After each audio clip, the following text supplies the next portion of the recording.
I'm Catherine Cheney, DevEx's West Coast correspondent, here at the Skull World Forum with Premal Shah, the president of Kiva. Hey, Catherine. Hey, Premal, how are you? It's good to be here. So it was so great to have you on this panel, and we were talking about the importance of mainstreaming social entrepreneurship in global development, because there really is this divide. You and I both see it all the time in the Bay Area, where social entrepreneurs oftentimes don't even think it's worth the hassle of engaging with the public sector, despite all that the public sector can bring. So can you just first start by telling us what drew you to this particular conversation? Well, I think this conversation is an important conversation because clearly there is this divide. Social entrepreneurs oftentimes feel like it's just too onerous or it's too confusing to actually be able to tap into public sector partnerships. I think folks in the public sector would love to partner with innovative frontline social entrepreneurs, but they're accountable to stakeholders that make it challenging for them to even go down market, if you will. Right. And I think in order to just get everyone in the room here at Skull who cares about this issue to just talk about, well, what's working. So we talked about, Div over at AID and what they're doing to create this on-ramp for early stage social enterprises into public funding, where the stakeholders that AID is accountable to are still satisfied. These are the kind of models that I think we need to highlight and talk about, and make sure that folks are at least aware of it so that they know how to tap into it. And so they can do something about it, Absolutely. hopefully. And all of us ended with this call to action. Yep. I wanted to ask about something that actually comes up in the DevEx report produced ahead of this event about the missing middle. Again, a term that comes up a lot, but Kiva has actually done something to address this problem. So can you talk about what is this missing middle and how did Kiva work to try and address this? Sure. So, Kiva started with microfinance and funding micro enterprises. Our average loan that you'd see on our website would be $400, and people would crowdfund these $400 loans. And as we learned about the pioneer gap, a lot of firms that are, they're commercial ventures, but they're not quite able to attract commercial capital or even impact investment because they're not seen as investment ready. But they're also they've outgrown grant capital, so they're in this post-grant, pre-commercial kind of middle space. Or missing middle more classically refers to larger than micro enterprise, smaller than kind of $10 million bank loan, or $1 million kind of deployment. There is this gap, and we think that crowdfunding has a role in filling this gap. Why? Because when you lend on Kiva, you feel a personal connection, and you're doing it really with an altruistic motivation. And so even if something's pre-commercial and gives you, say, if you spread across 10 different social enterprises and 2 don't pay back, that's a 20% loss rate, right? Well, a 20% loss rate for an impact investor is terrible. They need at least, say a 10% plus IRR, 7% IRR.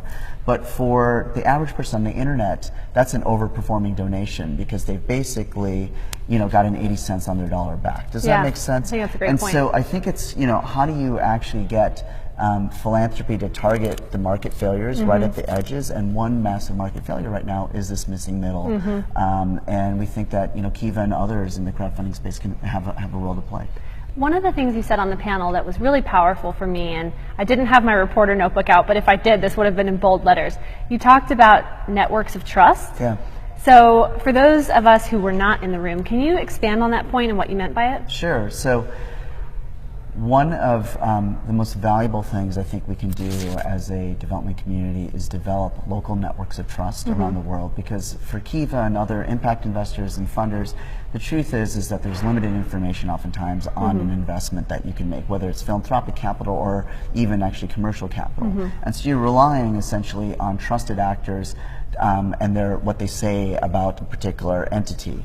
And one of the challenges, I think, is as you go into more and more frontier markets, the networks of trust out there aren't as strong. And so there's groups like Unreasonable Institute, that accelerators, incubators, where if we as a system could actually invest more in that kind of ecosystem, where there are trusted groups up there that have done diligence, that are working on the capacity of these organizations, and can actually provide a clear-eyed, honest assessment of where the gaps are, where the risks are, but where the upside is if they were to get a philanthropic investment or an actual return-seeking investment. Yeah. I think that's really important, and that can be overlooked.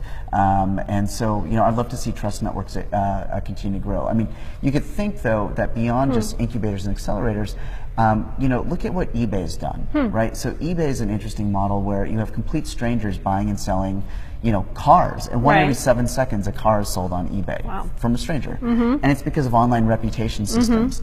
So where I'd love to see trust systems go in development is can we create a Yelp or kind of a feedback rating system around people who are referring either philanthropic deals or return-seeking deals for impact. Does that make sense? Yeah. And as those deals actually kind of meet expectations, their kind of credibility in some kind of public domain gets better, and then they're able to vouch for more. Does this make sense? That's really interesting. And then, if you think about the things that have really scaled, like Wikipedia, their trust systems there, eBay, I just haven't seen it formalized on the web in the development community. Maybe that's something DevX could take a stab at. Well, this goes perfectly into my last question for you. I was going to ask you about a call to action, and maybe that's it. But between the audience here at the Skull World Forum, they buy into the importance of social entrepreneurship, certainly, and they see this divide that we talked about how to bridge.